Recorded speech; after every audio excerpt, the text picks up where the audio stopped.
فيه راجل في البيت عنده ولد شاب ما شاء الله، كل شوية أصحابه كتير، فقال له مين دول يا ولدي؟ قال له أصحابي. قال له يا ولد أنا عندي 70 سنة وما طلعتش من الدنيا إلا بصاحب ونص. فالأمير كان معدي فسمع الحكاية، فلما وصل القصر بيقول له وزيره يا وزير هو في نص صاحب؟ قال له ما اعرفش. قال له روح الراجل هاته يعرفنا ايه الصاحب وايه النص صاحب دي. فجاب الراجل فقال له يا شيخ سمعتك تنصح ولدك، فهل يوجد نصف صاحب؟ قال نعم. فقال له كيف؟ قال له لا هذه لا توصف وإنما تعاش. قال له كيف؟ قال له نادي في البلد أنك ستعدم فلان غدا عند صلاة الظهر، بكرة عند صلاة الظهر نعدم فلان. ليه؟ سرق حاجة من قصر الملك. فوهو طالع عشان يعدموه رجل قال لهم لما تقتلون هذا؟ قالوا والله سرق من بيت الأمير.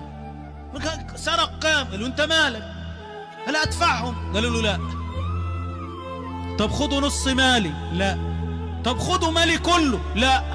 فنظر إلى صاحبه وقال هل قصرت في حقك يا صاحبي؟ قال جزاك الله خيرا. قال هل لك عندي شيء آخر؟ قال جزاك الله خيرا. فلما وضع على المنصة ليعدم إذا برجل يشق الصفوف. لما تقتلون هذا المسكين؟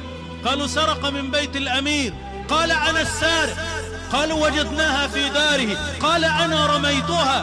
قالوا ستقتل مكانه. قال أقتل ولا يقتل هذا المسكين.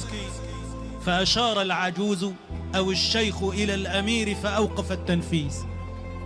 قال له لم أفهم شيئا. قال له أما الأول فنصف صاحب يضحي بماله أما بنفسه فلا، وأما الثاني فصاحب كامل يضحي بنفسه وماله فدا لصاحبه.